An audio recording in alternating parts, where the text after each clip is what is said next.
नमस्कार, सत श्री अकाल, राम राम, सा खम्बागणी, वणक्कम, प्रणाम। आप सभी को ऑल्टरनेट मीडिया में फिर से स्वागत है। हमारे साथ जुड़े हुए दृष्टिकोण.com से देश Kapoor sir. Interesting turn off events हो रहा है न्यूयॉर्क का। अब क्या होने वाला है वो हम डिस्कस करने वाले हैं। Mamdani has become the leader of the New York city.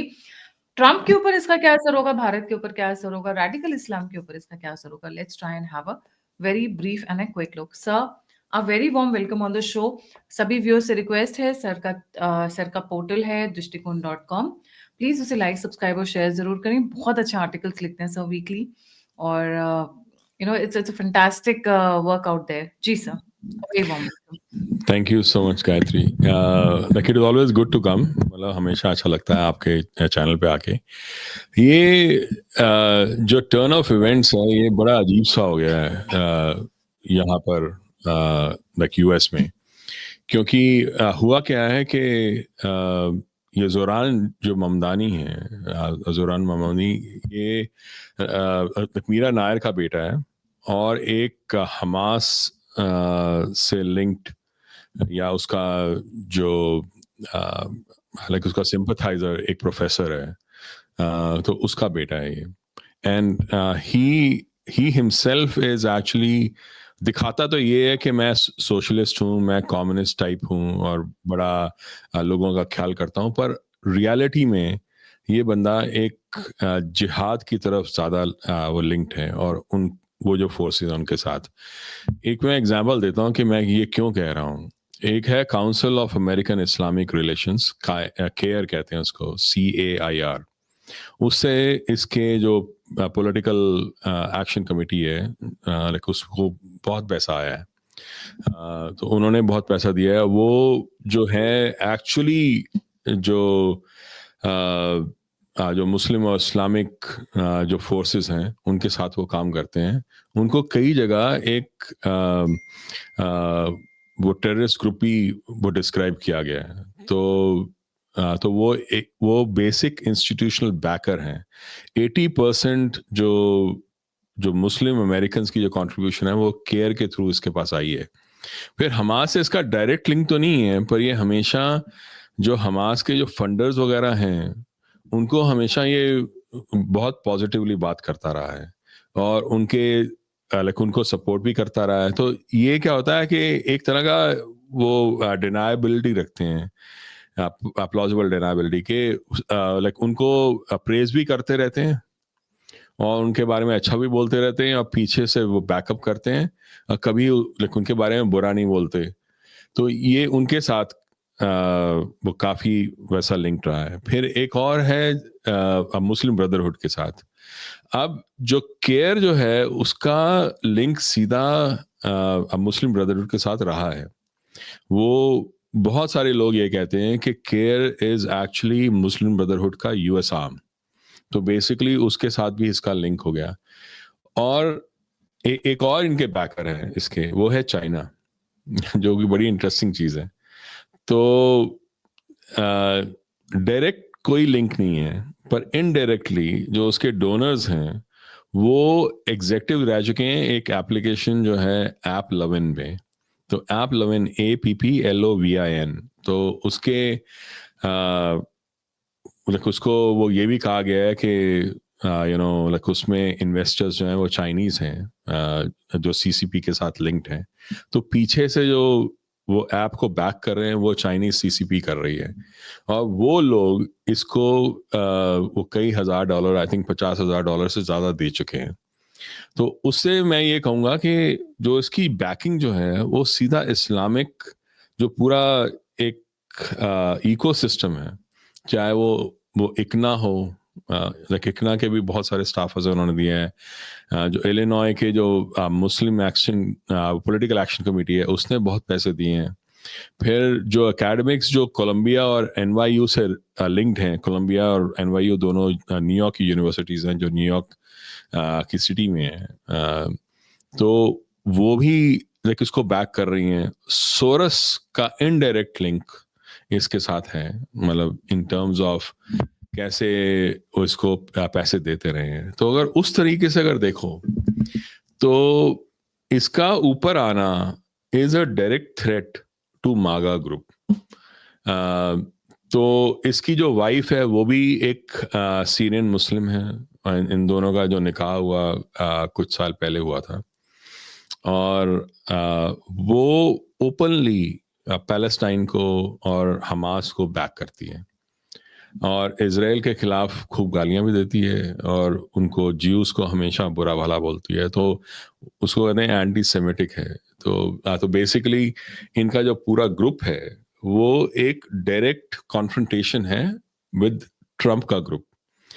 और ट्रम्प ये हैरान है कि ये ममदानी जैसा कैरेक्टर आ कैसे गया। तो he is not very happy with it. अब एक और चीज बड़ी इंटरेस्टिंग हुई है, वो ये है कि न्यूयॉर्क में बहुत सारे लोग ऐसे थे, एक्चुअली कुछ एरियाज ऐसे हैं जिसमें ट्रम्प को ये जो प्रेसिडेंशियल इलेक्शन थी उसमें एक बहुत बड़ी मेजॉरिटी मिली थी।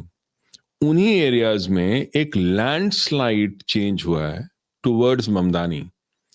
बड़े सारे लोग ये कह रहे हैं कि एक्चुअली जो हिंदू और इंडियन जो वोटर्स थे, they have changed from Trump to Mamdani to the Democratic Party en masse. क्योंकि ये जो इसने एक्शंस किए हैं, जो उसने पॉलिसीज लाए हैं, बहुत सारे लोग इंडिया में गालियां देते हैं एनआरआईज को, बट एनआरआईज बेसिकली जो एवेन्यूज अवेलेबल हैं उसके थ्रू वो काम करते हैं। तो देयर वाज अ मेजर, हालांकि वो जानते हैं कि ममदानी इतना अच्छा नहीं है, हमारे लिए भी अच्छा नहीं है, पर हमारे पास ऑप्शन नहीं है इस समय। तो ऑप्शन ये है कि आइडेंटिटी पॉलिटिक्स के बजाय हम इशू पॉलिटिक्स की तरफ ध्यान दें। इस समय अगर दोनों तरफ को ये लगे कि अगर आपने हमारा साथ ना दिया तो हम आपका साथ नहीं देंगे, इफ ट्रम्प अंडरस्टैंड्स दिस, तो फिर उसके बाद उसका खुद ब खुद चेंज होना शुरू होगा for the coming mid term elections जो भी आने वाली हैं for senate and the house. तो बेसिकली इंडियंस और हिंदूज को स्पेसिफिकली ये बड़ा क्लियर मैसेज देना था कि हम खुश नहीं है ट्रम्प के साथ। तो वो जो एक शिफ्ट आया न्यूयॉर्क की जो इलेक्शन में, जो मेयर की इलेक्शन हुई है, ये जहां ममदानी जीता है, उसमें ये एक मैसेज बहुत क्लियरली गया है। क्योंकि हम, ऐसा नहीं है कि हम जानते नहीं है कि ममदानी एंटी हिंदू है, वो है एंटी हिंदू, वो सब जानते हैं। जब राम टेम्पल बना था, जब राम मंदिर बना था, तो उसने उसको कहा था it's a symbol of majoritarian supremacy, और वो एंटी मुस्लिम वायलेंस के साथ लिंक्ड है। वो खालिस्तानी एक्टिविस्ट के साथ भी था कुछ समय, और उनके साथ मिलके हिंदुओं को काफी उसने बुरा भला भी बोला। और 2021 में उसने एक्चुअली हिंदूज को कहा था, मतलब जो ऑर्गेनाइजर्स थे, जहां वो गया उसने रैली की, तो वो जो ऑर्गेनाइजर्स थे, they were calling Hindus as dishonest thieves who should drink cow urine or something like that। तो उस तरह के लोगों के साथ इसका उठना बैठना रहा है, और उनके साथ ये काम करता रहा है। तो और भी इसने मोदी जी के खिलाफ तो इसने बहुत कुछ बोला है, खासतौर पे गुजरात के दंगों के बारे में। हालांकि उसमें कुछ भी सच्चाई नहीं है, फिर भी इसने उसके बारे में बोला है। उसने बल्कि ये भी कहा था कि मोदी जी ने सारे के सारे जो मुस्लिम्स थे गुजरात में वो सब मार दिए हैं, सब खत्म हो चुके हैं, कोई है नहीं अब। वो सब जानते हैं कि सब झूठ है। एंड ये सब चीजें इसलिए मैं कह रहा हूँ इम्पोर्टेंट है, क्योंकि हमारे पास जो दो ऑप्शंस हैं, एक तरफ हम आते हैं एक मागा ग्रुप के पास, वो मागा ग्रुप जो सिर्फ हिंदुओं को ही नहीं, वो इंडियंस को ही क्या अटैक करने की कोशिश कर रहा है। मैं तो यहाँ देख रहा हूँ, मतलब जो हाउसिंग जो सोसाइटीज होती हैं या सब डिविजन्स कहते हैं जिसको हम, तो उनके जो व्हाट्सएप ग्रुप होते हैं, अगर जॉइंट हो तो उसमें आप वो हेट्रेड देख सकते हो। यहाँ पर एक लोकल एक फेसबुक ग्रुप है, वहाँ पर बहुत सारे लोग हैं जो दोनों ग्रुप से हैं, मतलब देसीज भी हैं, नॉन देसीज भी हैं, मतलब जो वाइट अमेरिकन भी हैं।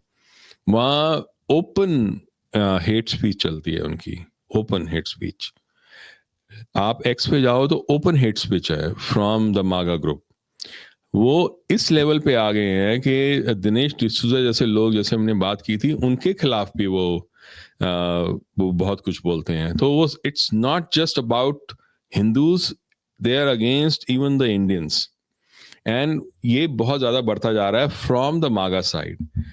दूसरी तरफ from the left side, they वो वो सारे बिक चुके हैं to the Islamist and the jihadi kind of factions. तो हिंदूज जो हैं वो इन दोनों के बीच में आके फंसे हुए हैं। हमारे पास वो वाला वॉइस और वो वाला प्लेटफॉर्म नहीं है। इनफैक्ट मैं बहुत देर से ये लिख भी, आपको नहीं लगता कि ट्रम्प का वोट बैंक कंसोलिडेट हो जाएगा after Mamdani has come, so in a way he is going to win mid term elections? नहीं, क्योंकि ट्रम्प को ये गलत फहमी है कि उसकी जीत मागा की वजह से हुई है। उसकी जीत मागा की वजह से नहीं हुई है।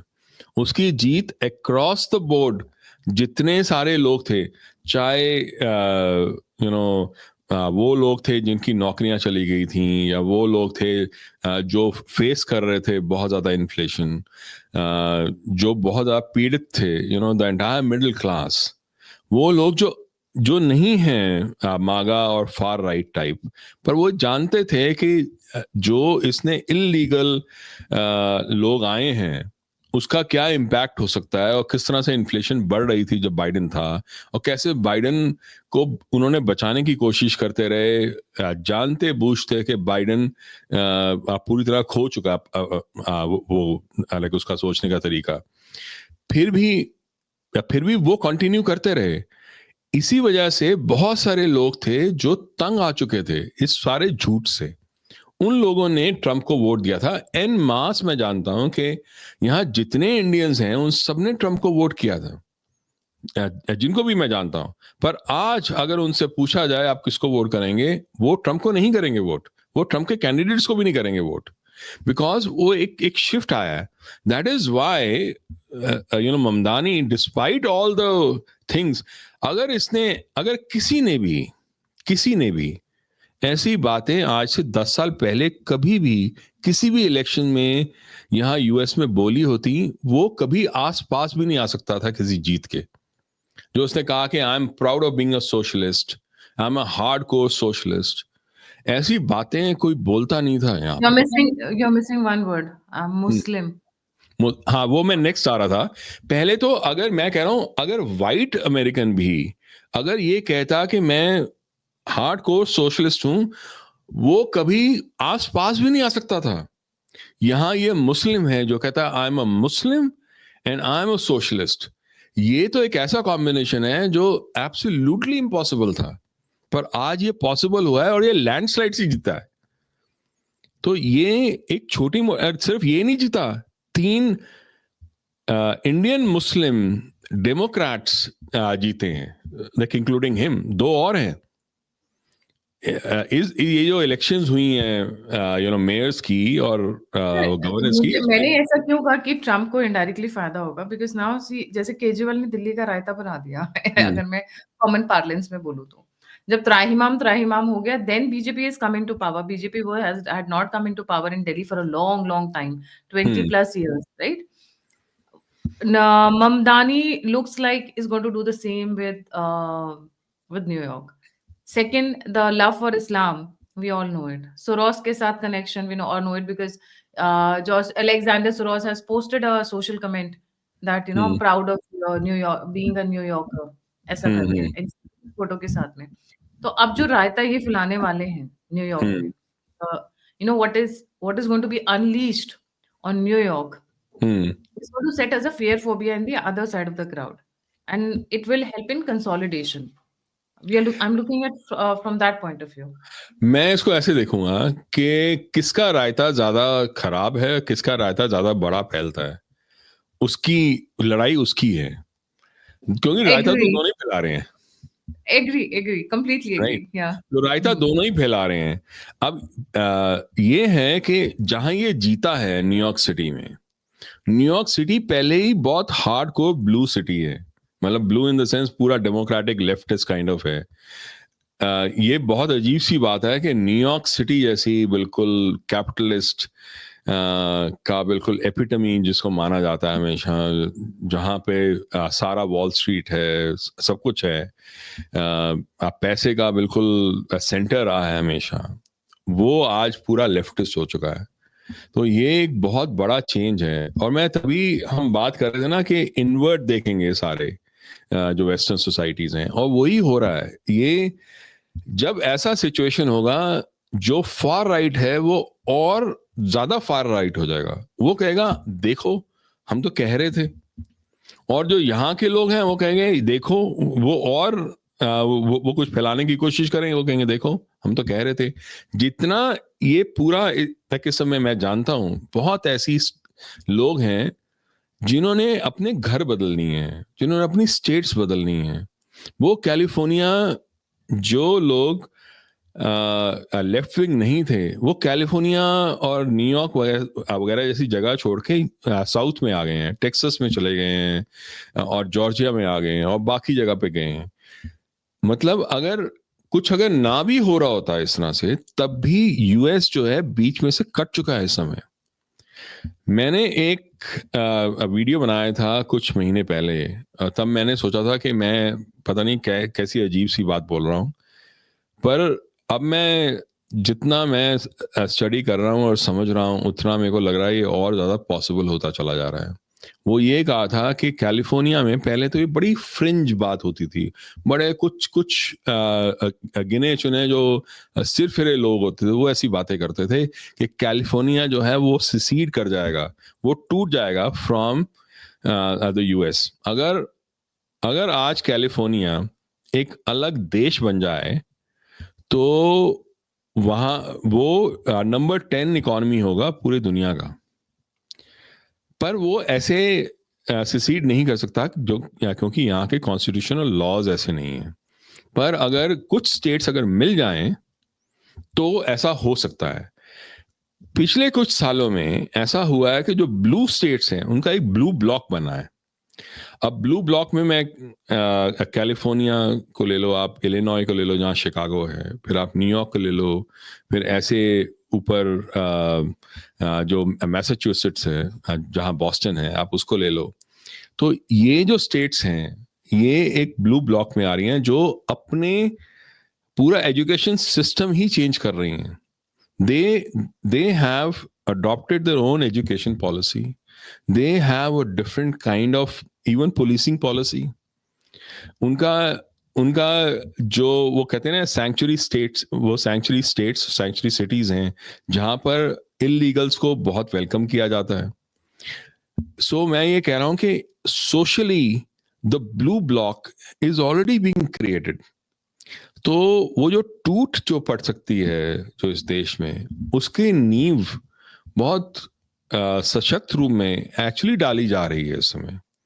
एंड ये बहुत सारे पहले तो कुछ लोग सिरफिरे जैसे मैंने कहा वही बात करते थे, पर बहुत सारे लोग सीरियस जो लोग हैं वो ऐसी बातें कर रहे हैं। जो मैं बात बता रहा हूँ कैलिफोर्निया के सेसेशन की, जो मैंने कुछ महीने पहले खुद अपने चैनल पे वीडियो बनाया था, उसकी बातें एक्चुअली जो टेक्नोलॉजी के बहुत जो थिंकर्स वगैरह हैं वो बात कर रहे हैं, जो कैलिफोर्निया में सिलिकॉन वैली से जुड़े हुए हैं। तो मैं so what I am saying is Mamdani का आना, इस तरीके से आना, और ट्रम्प का वो हरकतें करना और मागा की वो हरकतें करना जो वो कर रहे हैं, ये इस देश को और बुरी तरह से तोड़ता है, जोड़ता नहीं है। There is no way, no one out there who can even control all this and bring it together. Because अगर आप वहां देखो जो डेमोक्रेटिक पार्टी है, वहां आपको सिर्फ गैविन न्यूसम दिखाई देता है। उसके बाद गैविन न्यूसम कैलिफोर्निया का गवर्नर है जो खुद बात कर रहा है इन सब चीजों के बारे में। वो कैलिफोर्निया कितना वो अच्छा है, and like it should not even follow the federal policies and all that. तो वो तो पहले से नींव रख रहा है, ऊपर से ये आ गया है। जितने लोग डेमोक्रेटिक पार्टी में ऊपर आ रहे हैं वो सारे जोड़ने वाले तो नहीं आ रहे, वो तोड़ने वाले आ रहे हैं। वो दूसरी तरफ रिपब्लिकन पार्टी में जो हैं, चाहे आप जेडी वैंस को ले लो, चाहे आप इसको ले लो, ट्रम्प को ले लो, और बाकी जो उनके साथी हैं उनको ले लो, वो भी तोड़ने वाले हैं। तो ये आगे आते आते this will actually create a major issue like in this country, and so what I'm saying is कि एटलीस्ट हिंदूज के लिए ये करना होगा हिंदूज को कि अपनी जो हमारी जो पॉलिसीज हैं, जो हमारे एक्शंस हैं, वो हमें ठीक करने पड़ेंगे। और उसमें जब मैं कह रहा हूँ जो ठीक करने पड़ेंगे और लाइक अपने आप को कैसे बचाना है, तो like we have to make sure कि जितने हेट क्राइम्स होती हैं, जितनी ऐसी बातें होती हैं, उसको हम रिकॉर्ड करें, कहीं एक पब्लिक प्लेटफॉर्म पे रिकॉर्ड करें। हमें ये करना ज़रूरी है कि हम कोई भी हमारे खिलाफ कोई एक्शन होता है या कोई रेसिस्ट रिमार्क्स होते हैं, रेसिस्ट अटैक्स जो होते हैं, उसको हमें पुलिस में बताना पड़ेगा, ताकि एक प्रेसिडेंट रहे, ताकि एक रिकॉर्ड रहे। उसको हम बाद में हम आगे वो यूज़ कर सकते हैं अगर ये चीज़ और ज़्यादा बढ़े। फिर हमें ये इंश्योर करना पड़ेगा कि हमारे मंदिरों में हमारे जो लोग हैं वो इन बात को समझें कि हमारे खिलाफ क्या हो सकता है दोनों तरफ से भी। हमारे यहाँ कोई माई बाप नहीं है, और इंडिया का यहाँ पर जो पावर है, जो इन्फ्लुएंस है, वो और कम हो गया है, बड़ा नहीं है। तो उस लिहाज से अगर देखें तो इंडियंस जो हैं, खासतौर पे हिंदूज, उनकी जो पावर है वो काफी कम हुई है। बट इंडियंस और Hindus as a group are very very powerful, because लोग अक्सर कंपेयर करते हैं जो यहाँ हिंदूज रहते हैं with UK and Canada. There is a world of difference, let me tell you that. क्योंकि जो मेजॉरिटी कंपनीज हैं यहाँ पर, जो पावरफुल, पूरी दुनिया की जो सबसे पावरफुल कंपनीज हैं, वो यूएस में है, कनाडा में नहीं है, यूके में नहीं है। उनको लीड करते हुए इंडियंस हैं। That makes a major difference, right? UK में जो इंडियंस हैं वो कोई बहुत बड़ी मेजर कंपनीज को लीड नहीं कर रहे इतने साल। एक्चुअली यूएस से ज्यादा यूके में रहते रहे हैं, पर उन्होंने क्या किया आज तक?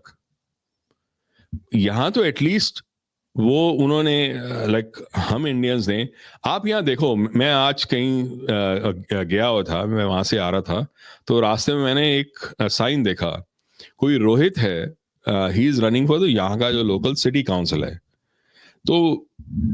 तो बेसिकली इंडियंस और जो हिंदूज हैं वो यहाँ के सिटी काउंसिल्स, हर सिटी के काउंसिल्स के लिए की इलेक्शन के लिए लड़ रहे हैं।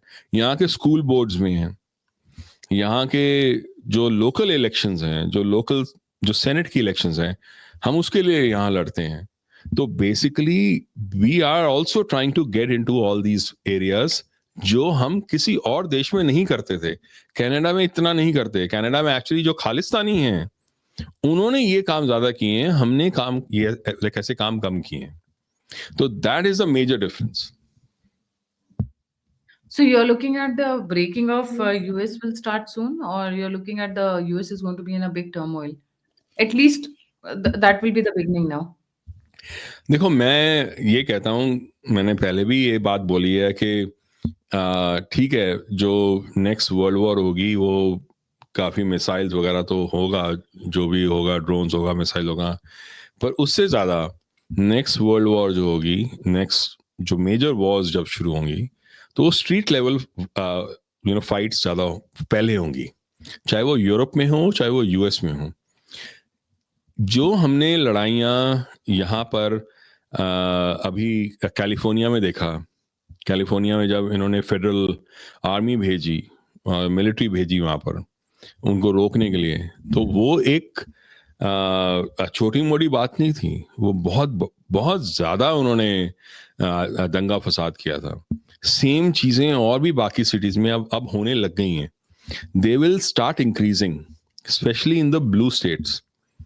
और जो रेड स्टेट्स हैं वो प्रेशराइज करेंगे फेडरल गवर्नमेंट को कि आप मिलिट्री भेजो। यहाँ पर बहुत सारे लोगों को नहीं पता बाहर यूएस से, पर द रैशनल वो कहते हैं ना कि यहाँ हर कोई गन रखता है। आपको पता है वो गन के रैशनल क्या है? गन रखने का रैशनल वो है सेकेंड अमेंडमेंट। सेकेंड अमेंडमेंट ये कहा गया है कि जो सिटीजन्स हैं they can keep the arms to fight the tyranny of the state. कि अगर स्टेट आपके खिलाफ कोई अगर एक्शन ले तो आप वो आर्म्स यूज कर सकते हो, क्योंकि इसका ओरिजिन जो है वो है जब ब्रिटिश थे यहाँ पर। तो वो एक तो वहां से ये चीज आई थी।